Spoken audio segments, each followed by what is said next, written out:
Before we jump in, don't forget to subscribe so you never miss new stories just like this one.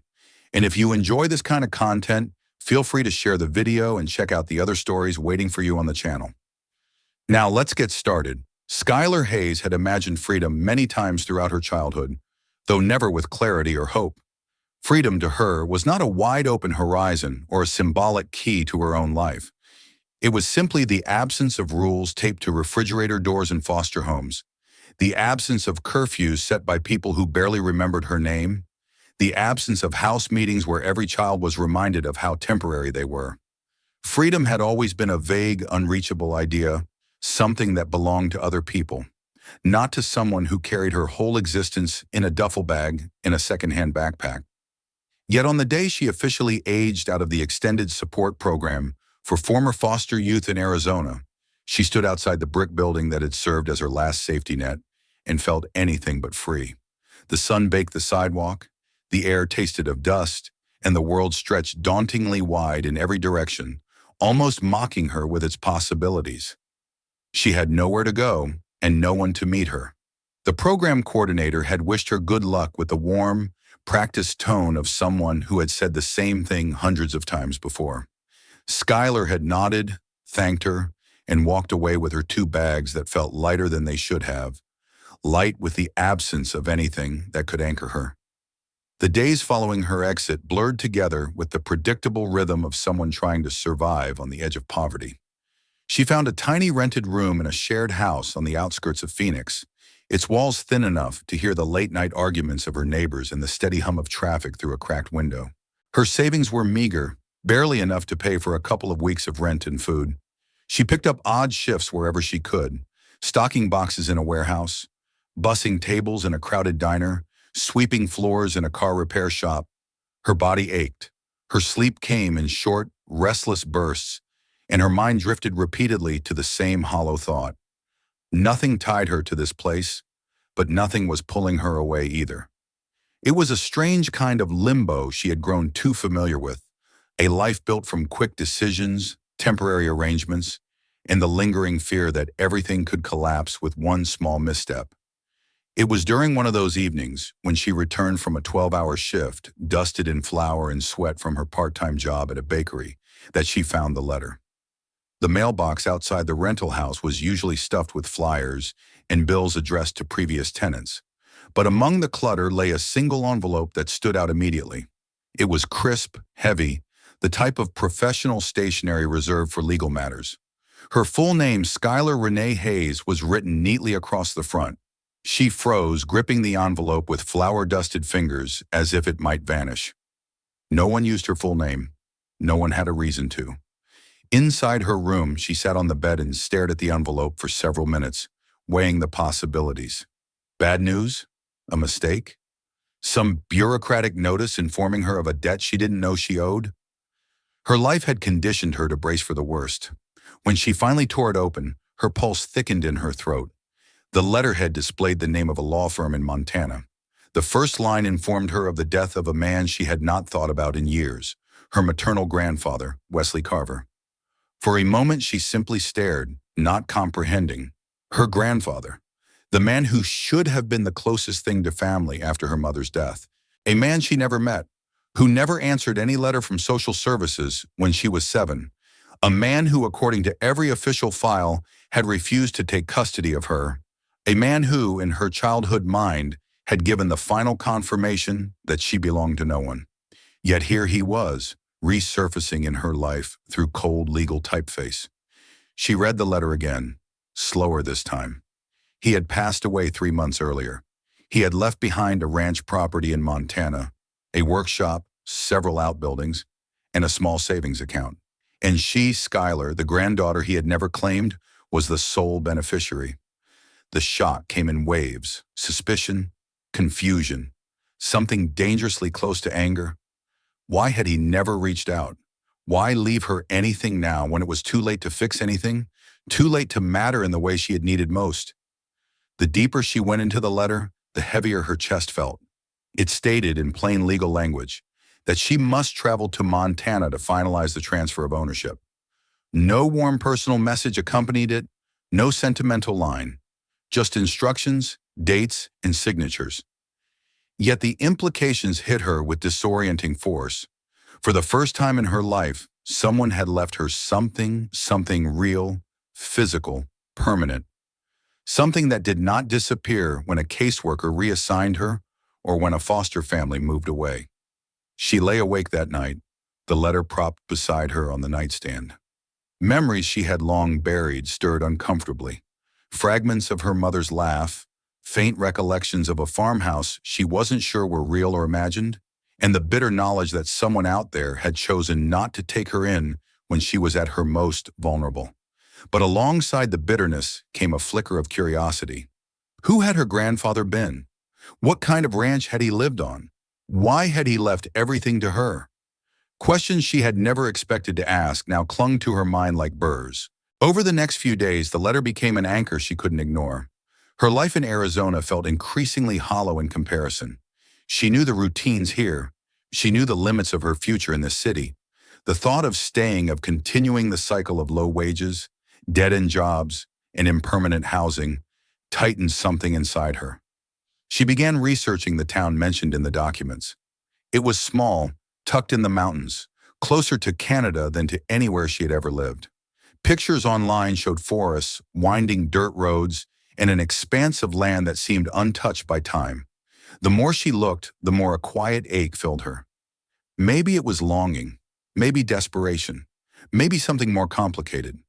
She had nothing in Arizona worth losing. Perhaps Montana had something worth finding. With the little money she had, she bought a one-way bus ticket north. She packed her bags the same way she had packed them dozens of times before. But this time the gesture felt less like another forced departure and more like a deliberate decision. She turned in her room key, thanked the landlord, and boarded the bus with a mix of dread and something she had almost forgotten how to feel, a fragile thread of hope. The journey north stretched endlessly, each hour pulling her farther into unfamiliar territory. Through the grimy bus window, she watched desert scrub give way to plains, then to distant mountains rising like old bones from the earth. She dozed lightly between stops, waking to new landscapes that felt increasingly unreal. When the bus finally arrived in Montana, the air was colder, cleaner, filled with the scent of pine and distant rain. The small town looked like something from a postcard-wide streets, wooden storefronts, people who looked each other in the eye as they passed. She collected her bags and followed the directions provided by the law firm, eventually arranging a ride into the mountains. The driver, a quiet man with a weathered face, asked no questions. The road narrowed gradually as they climbed higher, winding between thick stands of trees and open stretches of grassland. Skylar pressed her forehead to the window, mesmerized by the sheer expanse of the world around her. She had never been anywhere so open, so uncrowded by noise and people. When the driver finally turned onto a gravel road marked by an old wooden sign, her breath caught. The sign was simple, carved with a name she barely knew yet belonged to. Carver Ranch. The letters were faded but still clear. The gravel crunched beneath the truck's tires as they approached a cluster of buildings, a weather-worn house with peeling paint, a sagging porch wrapped around the front, a large barn set a little apart, and several smaller sheds scattered across the property. Everything looked aged, tired, but still standing. Skylar stepped out of the truck and felt the weight of the land settle around her. The air was quiet in a way she had never experienced. No hum of traffic, no distant sirens, just the rustle of wind through the trees and the low creak of the porch boards shifting in the sun. She approached the house slowly, touching the railing as if testing the reality of it. This place was hers. The thought felt both powerful and terrifying. She unlocked the front door and stepped inside. The interior carried the faint scent of old wood and dust, but not decay. It was the smell of a home that had been lived in for a long time and then left alone. The living room held sturdy furniture, worn but well kept. Shelves lined the walls filled with practical items rather than decorations. The kitchen had an old stove, a heavy wooden table, and cabinets full of neatly arranged dishes. Everything looked functional, purposeful, reflecting a man who lived simply and without pretense. There were no signs of luxury, no signs of neglect, just a quiet order. As if Wesley Carver had planned to walk back in at any moment, but the silence confirmed otherwise. Skylar moved through the room slowly, absorbing every detail. This was the first home she had ever entered that was legally hers. That truth settled into her bones with a mixture of awe and unease. She reached the bedroom, where a simple bed sat neatly made, and paused at the objects on the dresser. An old pocket knife, a framed photograph of a horse standing in a meadow, a stack of worn leather-bound notebooks. Each item whispered of a life she had never been part of. Yet the strongest pull came from outside, from the structure she had noticed beside the barn. A long, low building with wide doors slightly ajar. Something about it called to her with a quiet intensity. She stepped back outside, drawn across the yard until she reached it. The hinges groaned faintly as she pushed the doors open. The interior swallowed her with the scent of leather, oil, and wood, a workshop preserved in time. Tools hung on the walls with meticulous organization. Rolls of leather rested on shelves. Half-finished pieces lay on the main workbench, as though interrupted only hours ago. Every surface bore the mark of use: scratches, stains, grooves etched by years of hands that knew their craft. Skylar felt an unexpected shiver. She had entered the heart of Wesley Carver's life. She noticed the small office tucked in the back. Inside sat a metal cabinet and a wooden box left open on the desk. Papers, notebooks, and envelopes filled it. One envelope carried her name, written in a firm, unfamiliar hand. She reached for it with trembling fingers, sensing that whatever lay inside would shape the rest of her life. For now, though, the only thing she could do was stand in that quiet room, surrounded by the remnants of a man she had never known, and feel the strange, overwhelming truth sink in. She was no longer drifting. For the first time, she stood on land, connected to her name, her history, and perhaps against all her expectations, her future. And as the last light of the Montana evening spilled across the workshop floor, Skylar felt the first fragile threads of belonging begin to weave themselves into her life. The quiet of the ranch settled around Skylar like a thick blanket as she stood in the workshop long after the sun had dipped below the ridgeline. Fading amber light filtered through the narrow upper windows, laying warm stripes across the workbench where tools waited in perfect stillness, as though expecting hands that would never return. Her pulse still beat unevenly from the discovery of the envelope with her name on it, and the emotions that had surged through her in the house continued to churn beneath her ribs. She felt suspended between past and present, between a life she had known and a life she had never imagined, held together only by the wooden beams of this silent place and the lingering scent of leather and oil. When she finally gathered the courage to open the envelope, her fingers trembled, not from fear, but from the strange weight of expectation. The paper inside was thick, textured, bearing the deliberate handwriting of someone who had taken their time with every letter. She unfolded it slowly, bracing herself for the measured, impersonal tone she expected from the man who had once declined to take her in. But the words that awaited her were different, gentler, more vulnerable, and crafted with an intimacy she did not understand.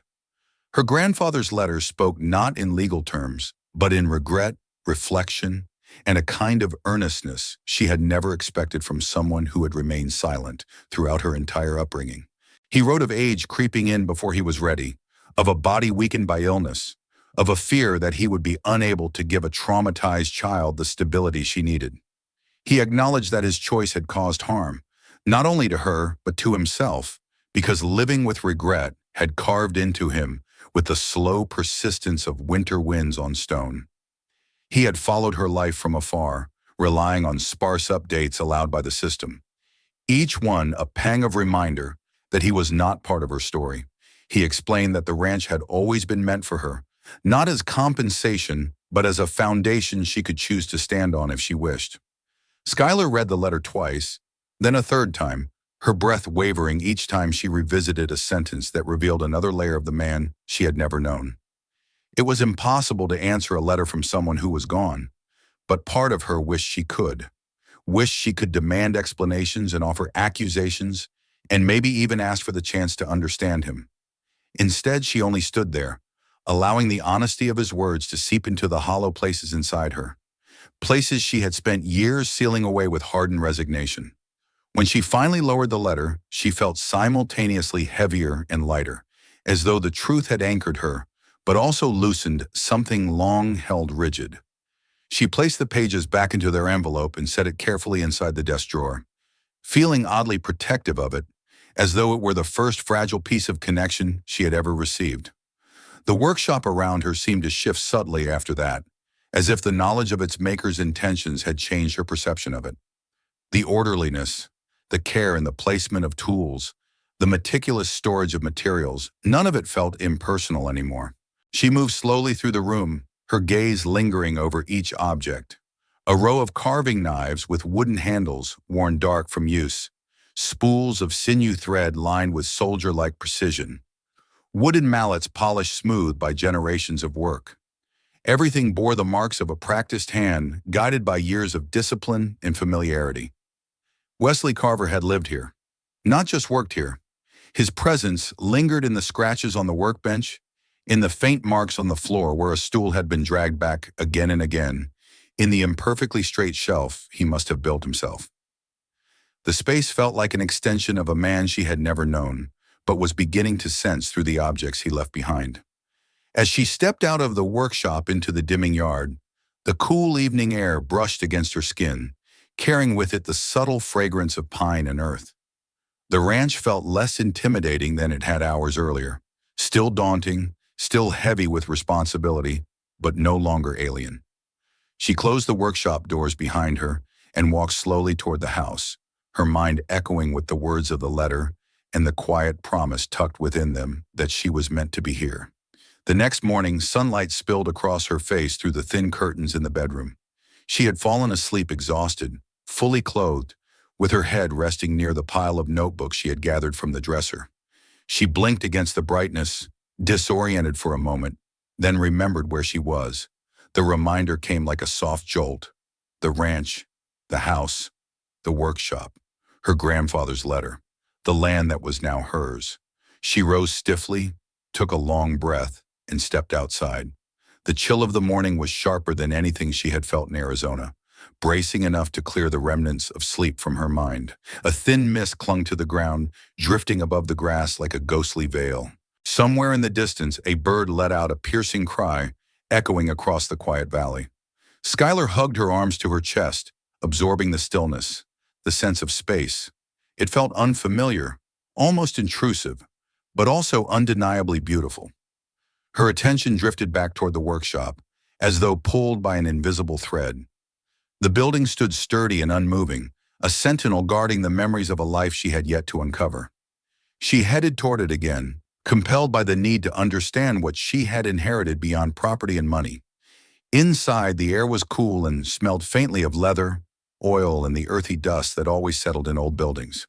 She found the box on the desk once more. The notebooks stacked neatly inside, each one labeled with a date or a simple subject. Curiosity nudged her to open the first notebook. The pages were filled with dense handwriting, diagrams, measurements, sketches of patterns and designs. It was an instructional manual, but more intimate, filled with personal notes, musings about failures and improvements, even occasional lines that read like advice meant for a younger version of himself, or perhaps, she thought, for her. She flipped through several more notebooks, each revealing another layer of the craft he had dedicated his life to. It felt like peering into the mind of a man she had been denied the chance to know, and yet who had somehow prepared these materials specifically with her in mind. Hours might have passed as she lingered over the pages. She wasn't sure how long until the quiet outside was broken by the rumble of an approaching truck. She stiffened, instinctively wary. The sound grew louder until it turned into the gravel driveway. Skylar stepped outside the workshop as the engine cut off. A tall, broad-shouldered man stepped out of the driver's seat. His features were marked with the lines of someone familiar with hard work and weathered seasons, and though his posture carried authority, his eyes held a softness she didn't expect. He introduced himself as Elias Monroe, a neighbor who had known her grandfather for decades. He spoke with a gentle familiarity about Wesley, about the ranch, about the years he had watched the old man age slowly but stubbornly, refusing to leave the land he had spent his life tending. Although Elias kept his tone respectful, Skylar sensed his cautious curiosity. He was clearly trying to gauge who she was, the granddaughter who had arrived from nowhere, to inherit a place that meant something to many people in the valley. She found herself listening intently as he described how her grandfather had lived. Wesley had never been a social man, but he was consistent, reliable, and generous when it mattered. Elias recalled times when her grandfather helped repair fences after storms, loaned tools to neighbors, or quietly left food on someone's porch during a bad winter. These stories tugged at something deep in Skylar, contradicting the narrative she had carried for so long about the man who had refused her. It was strange to reconcile the distant stranger from her childhood imagination with the person Elias described. Later that day, she met Elias's wife, Maddie, who arrived with a casserole dish in her hands and a warm, unhurried smile. Maddie radiated a kind of nurturing energy Skylar had rarely encountered, a natural ease in the way she spoke and moved, as though she had spent her life taking care of people without expecting anything in return. She asked simple questions about Skylar's trip, her first impressions, and whether she needed anything. Skylar answered carefully at first, cautious out of habit, but Maddie's compassion was disarming. There was no pity in her eyes, no judgment, only genuine concern. The couple stayed only briefly that day, but their presence lingered long after their truck disappeared down the driveway. Skylar felt a flicker of something unfamiliar, a sense of connection forming, delicate and tentative, but real. In the days that followed, she returned to the workshop every morning, driven by a mixture of curiosity and a growing sense of obligation. She sifted through the notebooks, watched several of the video recordings she had found tucked in a drawer, and studied the tools that hung so neatly on the walls. The videos startled her at first. Seeing her grandfather moving, speaking, demonstrating techniques with deliberate precision felt like intruding on a memory that wasn't hers. He explained the properties of different kinds of leather, the importance of maintaining sharp tools, the slow patience required for stitching. His voice was calm and steady, each instruction given as though he were certain the person on the other end truly wanted to learn. Skylar found herself captivated not only by the information, but by the consistent care visible in his movements. The way he held a blade, the gentle, firm pressure he applied when shaping leather, the slight smile that flickered across his face when a piece came together the way he intended. It all hinted at a man who found solace in creation. She wondered whether the craft had been his refuge, a place where he could lay down the burdens of his own past mistakes. As she absorbed these details, a quiet thought took root in her mind. She had no obligations here. She could sell the ranch, sell the workshop, take the money and leave. Yet each day she spent exploring the space shifted her perspective further from that option. Something about the workshop called to her, not just as a legacy, but as a possible beginning. One afternoon, she gathered the courage to try using some of the tools. She selected a small piece of scrap leather, a basic blade, and a stitching awl, remembering a step-by-step sequence from one of the videos. She attempted to cut a straight line and failed miserably. The cut wavered, dipping inward in a crooked angle. She tried again, then again, frustration rising with each failed attempt. Her hands lacked the confidence she saw in her grandfather's movements, and the stiffness in her fingers made every action feel clumsy. Eventually, she abandoned the blade and tried stitching, only to find her thread bunching or tearing through the leather. She nearly threw the piece across the room, but something kept her anchored there. Maybe the quiet challenge, maybe the echo of her grandfather's calm voice, maybe the simple desire to create something, anything that belonged to her. So she tried again. Not because she believed she could succeed yet, but because for the first time in her life, failure did not feel like the end. It felt like the beginning of learning. The hours slipped by without her noticing until the angle of sunlight in the workshop shifted toward dusk. She stood back from the bench, staring at her little pile of ruined scraps. It was objectively terrible work, uneven cuts, crooked lines, sloppy stitches, but it was hers. A small spark of pride flickered beneath the frustration. She had made something, however imperfect. That evening, as the stars emerged over the mountains, Skylar stood outside the workshop and felt the slow, deliberate weaving of something new within herself. The ranch was no longer just a place left behind by a man she never knew. It was beginning to feel like a threshold, a place with history, with potential, with a whisper of belonging she didn't yet know how to accept. And as she returned to the house, feeling the day's exhaustion settle into her muscles, she realized that the ranch was teaching her something she had not experienced in her years of constant transition. She was allowed to stay. She was allowed to learn. She was allowed to build something, even if she had to start from uneven stitches and crooked cuts. She fell asleep that night with the quiet conviction that she would return to the workshop again the next day, not because she had to, but because she wanted to. In that simple desire, she sensed a profound shift, one that her grandfather, in his own quiet way, had prepared for her long before she ever opened his letter. The days that followed settled into a rhythm so unfamiliar to Skylar that it startled her how quickly it began to feel natural. She had spent her entire life drifting between temporary places, never staying long enough to develop habits rooted in consistency. Yet here, on the ranch that had once belonged to a man she had grown up resenting and now was slowly learning to understand, her time began to fall into an unexpected pattern.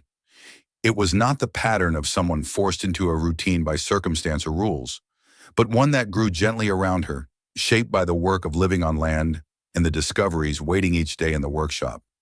Her mornings began with the house cleaning, organizing, figuring out how to maintain a place far bigger than any living space she had ever known. The house felt different each time she moved through it, its silence gradually shifting from intimidating to calm. She opened windows to let in the crisp Montana air, swept floors that seemed to gather dust faster than seemed reasonable, and slowly unpacked her belongings, though there were so few that they barely filled the drawers.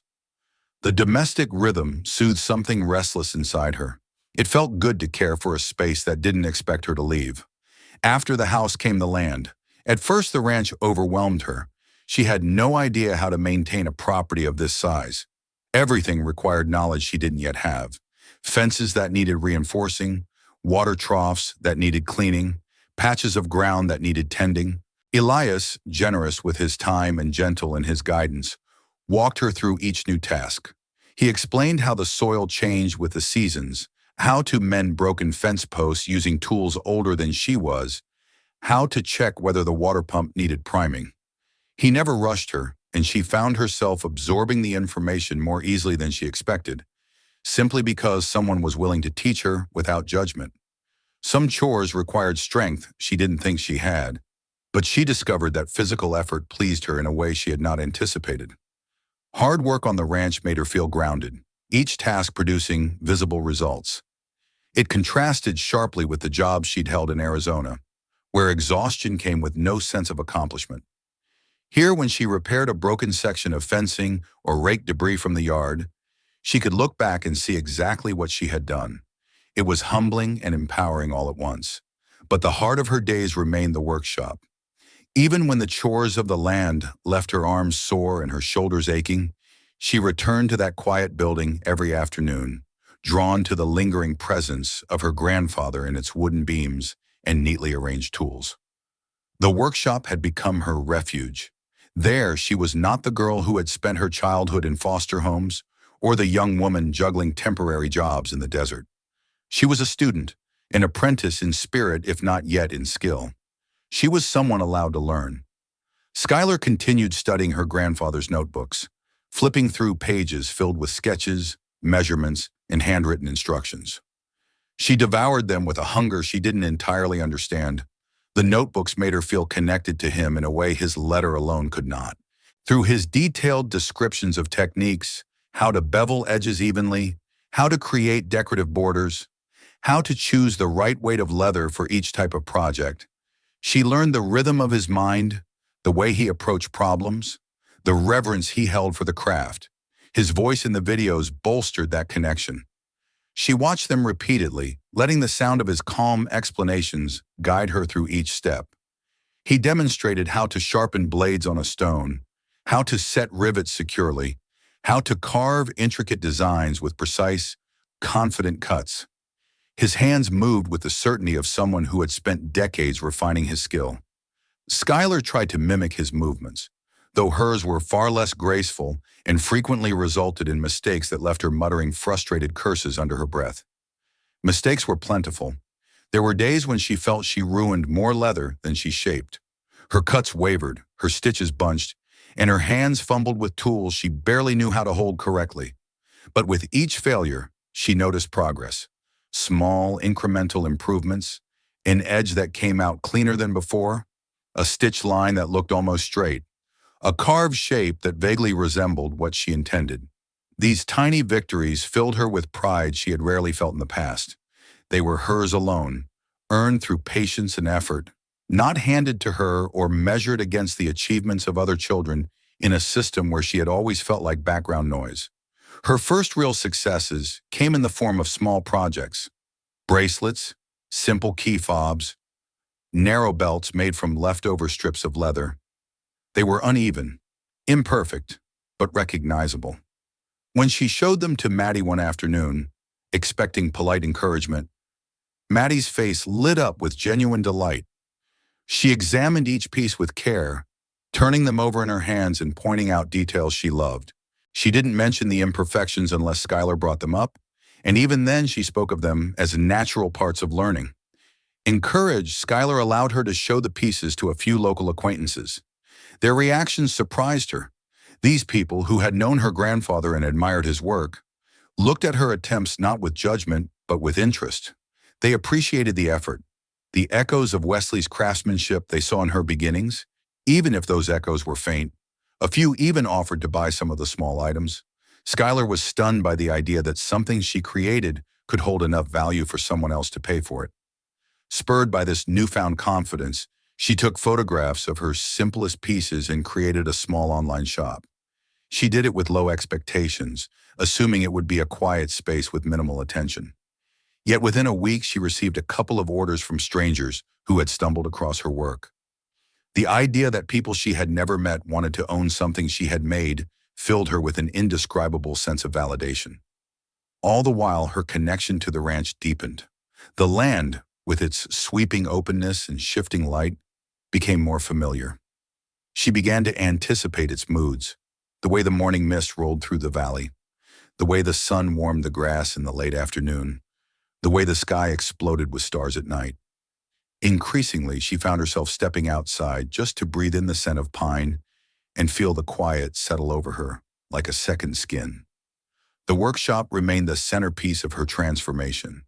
It was during one of her long afternoons there that she completed her first piece she felt genuinely proud of: a narrow belt with clean edges, straight stitches, and a simple carved pattern. She held it in her hands for a long moment, awe and disbelief mingling within her. She remembered the first day she entered the workshop and how foreign it had felt. Now, it felt like a place she could grow roots.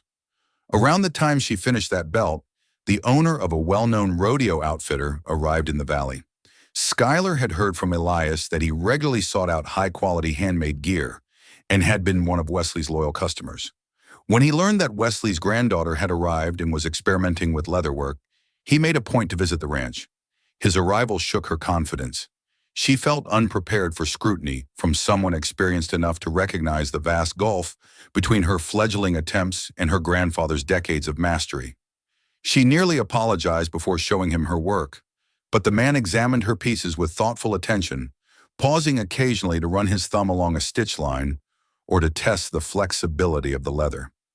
He didn't sugarcoat his feedback. He noted where the stitches were uneven, where the cuts wobbled, but he also pointed out the potential he saw, the careful way she approached the work, the foundation that could grow into something remarkable with enough time and practice. When he left, he offered Skylar his business card and told her to contact him whenever she felt ready to take on commissions. She held that card for a long time after he drove away, letting the significance of the moment wash over her. It was the first time a professional craftsman had acknowledged her potential, and it filled her with a cautious but growing sense of purpose. In the days that followed, Skylar returned to her grandfather's letters and notebooks with renewed determination. This time, reading them felt different. She no longer approached them as relics of a stranger, but as guides left behind by someone who had anticipated her presence, even when she hadn't known him. She noticed lines she had skimmed before, picked up nuances she had overlooked. She began to understand the way he thought. His belief that patience was not merely a requirement of the craft, but a reflection of character, that working with one's hands had the power to steady a fractured mind. For the first time, she allowed herself to acknowledge something deeper. Perhaps her grandfather had loved her in the only way he knew how. Not by stepping forward when she needed him most, but by building a future for her with carefully prepared hands, hoping she would someday find it. This realization haunted her gently, revising the narrative she had carried all her life. The story she told herself as a child that she had been unwanted began to crumble under the weight of new understanding. Her grandfather had not abandoned her so much as failed her, and failure was something she could understand, something she could forgive, even if the forgiveness arrived too late for him to hear it. On a cold, bright morning, several weeks into her new routine, Skylar stepped out of the house and surveyed the ranch. The fields glistened with dew, the fences she and Elias had repaired stood sturdy, and the workshop windows caught the early light like quiet invitations. She felt a stirring of belonging more profound than anything she had known in her transient childhood. She realized she had made a choice without even noticing it. She had chosen to stay. Not because she felt obligated to honor Wesley's legacy, but because the ranch had become a place where her future felt expansive, where her identity could stretch beyond the boundaries life had given her. Her past had always been defined by what she lacked. Now, for the first time, her present was defined by what she was building. The work was slow, difficult, and imperfect, but it was hers. As she walked toward the workshop with steady steps, the morning sun warming her face, she understood with growing clarity that she was no longer just learning her grandfather's craft. She was learning how to shape a life with her own hands. And in that understanding, she felt the first true sense of direction she had ever known. The transition from tentative apprentice to dedicated craftswoman happened so gradually that Skylar didn't notice it until she was standing in the center of the workshop one morning, surrounded by half-finished projects, organized tools, and sunlight pooling across the wooden floorboards. The space, once a relic of someone else's life, now felt undeniably like an extension of her own.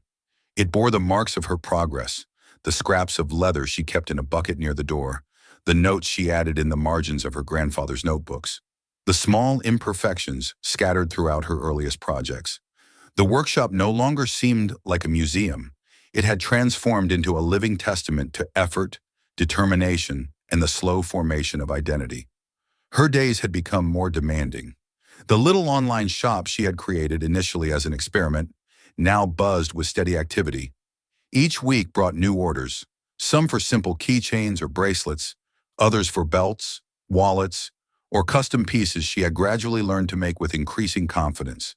The ranch, which had once felt overwhelming in its vastness and silence, now thrummed with subtle life. The fences she repaired held steady through gusts of unpredictable mountain wind. The yard she raked and cleared began to resemble a maintained property rather than a neglected acreage. The garden she planted with Maddie's guidance sprouted its first rows of bright green shoots in the warming weather. The land, with its quiet demands and seasonal rhythms, became as much a teacher as the workshop. It required her presence, her patience, and her willingness to adapt. Through early mornings spent mending fence lines and late afternoons carrying supplies back and forth between buildings, she discovered a steadying sense of purpose. Unlike the instability of her past, the work here had continuity. Every effort contributed to something tangible. Every task she completed made the ranch a little more hers. People in town came to recognize her. Some had known her grandfather and treated her with warm familiarity, as though she had always been part of the valley. Others regarded her with curiosity at first, but gradually grew comfortable approaching her with questions or requests. Small repairs, custom pieces of leatherwork, recommendations for tools or materials. She found herself included in conversations at the general store, invited to weekend gatherings, and greeted by name at the post office. Slowly, almost imperceptibly, she became woven into the structure of the community. The workshop became her primary refuge, and her skill grew in ways she couldn't have imagined when she first picked up a blade. She learned to carve delicate patterns with confident pressure, to stitch smooth lines with even tension, to dye leather in rich tones and polish surfaces until they glowed softly under her fingers. The craft gave her something she had never possessed before, mastery or the beginning of it. Every piece she created, whether for a client or for practice, carried evidence of her growth. Her mistakes became fewer, her decisions more deliberate, her hands steadier.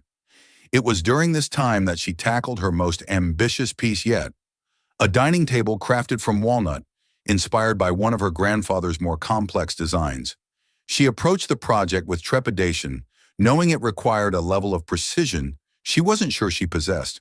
The design called for complex joinery, a flawless finish, and proportions that demanded both technical understanding and aesthetic sensitivity. But she was compelled by the challenge, by the desire to push herself further than she had before. She spent weeks studying her grandfather's notes, watching video after video in which he explained his methods in careful detail. The process tested her in every way. The wood resisted her at times, splintering when her blade angles were wrong or refusing to settle into place until she adjusted her measurements.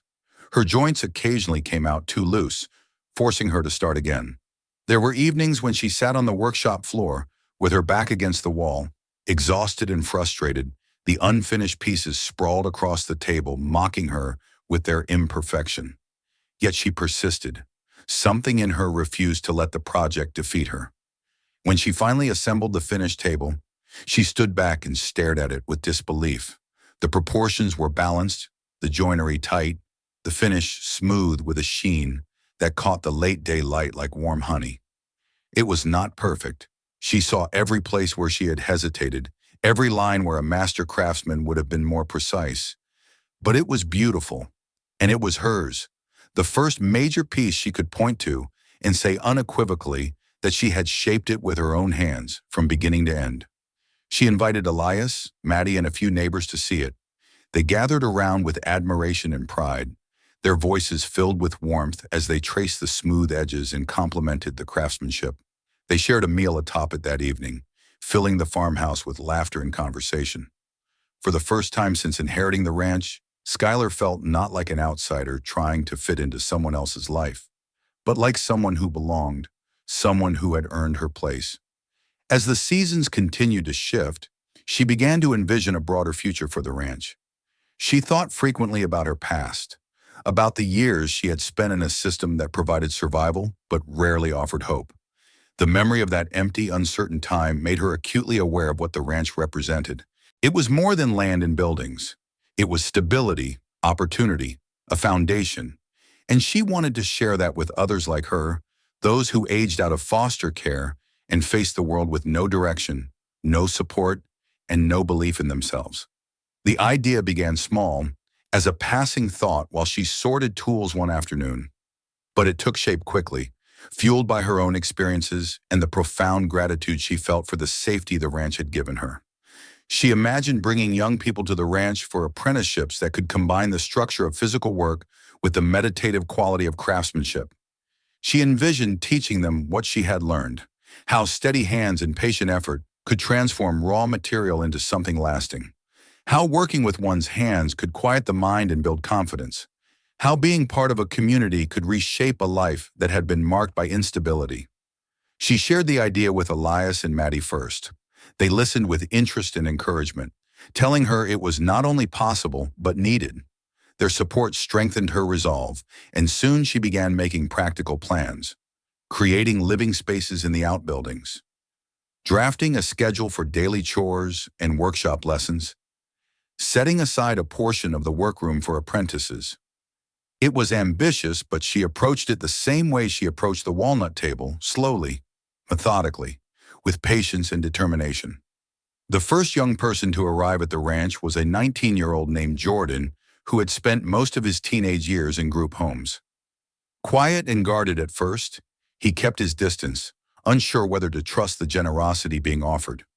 Skylar recognized the signs, the way he evaluated every word for hidden motives, the way he kept his belongings packed neatly in a corner, as though expecting to leave at any moment.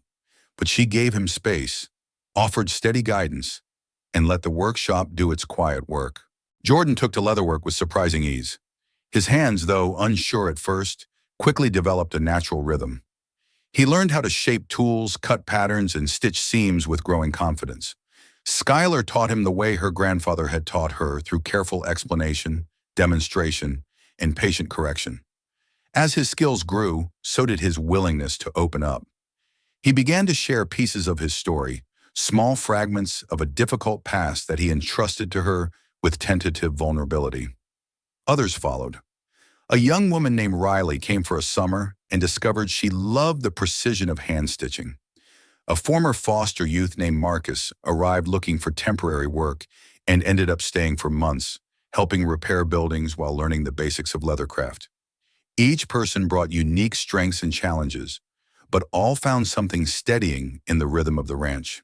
The land provided structure, the community provided support, and the workshop provided an outlet that turned uncertainty into purpose. The ranch, once quiet and still, now buzzed with the low hum of activity.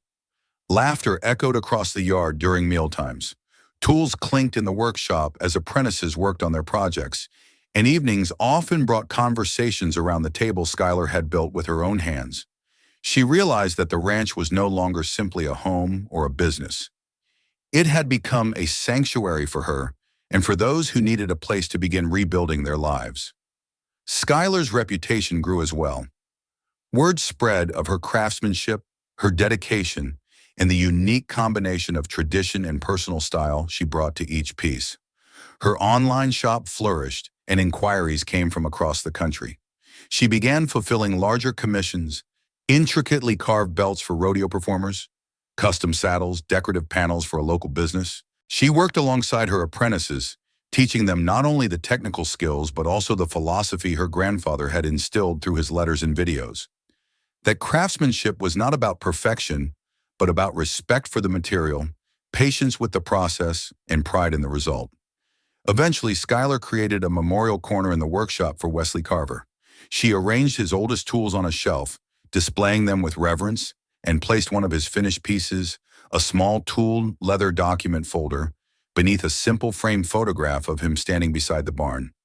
It was a quiet tribute, made not from obligation, but from a deepening respect for the man whose craft had become her lifeline. Inspired by this growing sense of connection, she decided to create a special piece in his honor. She chose a large, high-quality hide of dark brown leather and began sketching a design for a wall hanging, an intricate pattern that combined traditional motifs with her own interpretations. She carved mountains like those surrounding the ranch, interwoven with vines symbolizing growth, and added subtle lines that mirrored the grain of the wooden beams in the workshop. The process took months as she poured her skill and emotion into every detail. When it was complete, she hung it on the wall near her grandfather's memorial. It became a centerpiece of the workshop, admired by visitors and apprentices alike, a testament not just to Wesley's legacy, but to Skylar's place within it. As the ranch grew busier and more vibrant, Skylar often found herself stepping outside in the early evening to breathe in the quiet that settled over the land. She would stand on the porch or wander down the path toward the pasture, looking out over the property that had become so much more than an inheritance. The hills rolled gently toward the horizon, their silhouettes softened by golden light. The workshop windows glowed warmly as the apprentices cleaned up for the day. The farmhouse, once unfamiliar now, radiated the comfort of a place lived in, cared for, filled with purpose. In those moments, Skylar reflected on the winding path that had brought her here. She thought of the frightened girl who had stood outside the foster care facility with nothing but a duffel bag.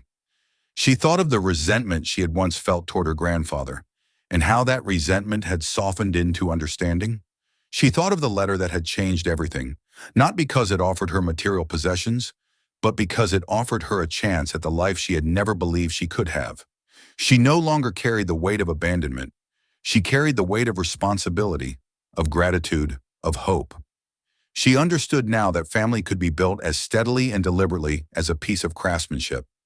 It didn't have to be inherited or predetermined. It could be created one connection, one act of trust, one shared meal at a time. The ranch had given her more than land and a trade. It had given her a future shaped not by what she lacked, but by what she could make with her own hands. Through every project, every apprentice, every moment spent tending the land, she honored both her grandfather's memory and the person she was becoming. And as she stood beneath the wide Montana sky, listening to the quiet murmur of life across the ranch, she realized something with absolute clarity. She was finally home. If you enjoyed this story, make sure to hit that subscribe button so you never miss the next one. I've got plenty more videos waiting for you, so feel free to explore the channel and dive into the ones you haven't seen yet. And if this story resonated with you, please share it with someone who might enjoy it too. It really helps the channel grow. Thanks for watching, and I'll see you in the next video.